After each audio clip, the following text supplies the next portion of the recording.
মই দি দিম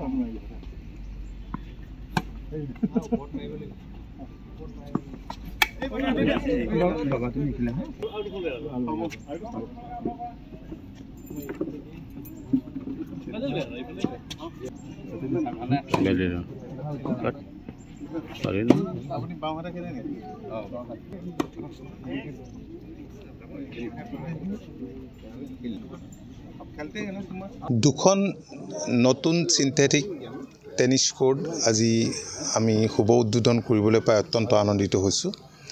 Bokakhat tennis club 2012 চনত গঠন হৈছিল। যোৱা দিনকেইটাত সকলোৱে আশা কৰিছিল যে এখন সৰ্বাংগ সুন্দৰ ইয়াত টেনিছ কোৰ্ট নিৰ্মাণ কৰিব। টেনিছ ক্লাবৰ সহযোগত বহু ক্ৰীড়া সংগঠকৰ সহযোগত তেখেতসকলে বিশেষভাৱে উদ্যোগ ল'লে, নিজৰ কণ্ট্ৰিবিউশ্যনো আছে আৰু নুমলীগড় ৰিফাইনেৰীৰ বৰঙণিত ইয়াত দুখনকৈ নতুন সিন্থেটিক কোৰ্ট আজি ইয়াত মুকলি হ'ল খেলুৱৈৰ বাবে। বোকাখাটত খেলৰ সুনাম আছে, এখন ষ্টেডিয়ামো নতুনকৈ গঢ় লৈ উঠিছে আপোনালোকে জানে, আৰু আমি সেই ষ্টেডিয়ামখনৰ এখন সৰ্বাংগ সুন্দৰ ক্ৰিকেট ষ্টেডিয়াম কৰিবলৈ চেষ্টাও কৰি আছোঁ। উমা চেত্ৰীৰ দৰে খেলুৱৈ ওলাইছে।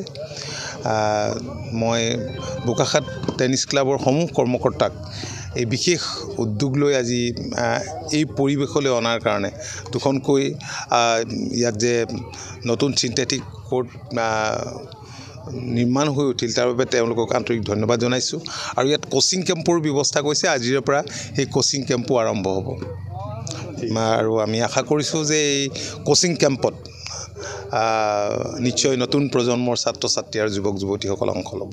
টেনিছ ক্লাবৰ কিছু অভাৱ অভিযোগ আছে, টেনিছ ক্লাবৰ অভাৱ অভিযোগৰ কথা কৈছে, আৰু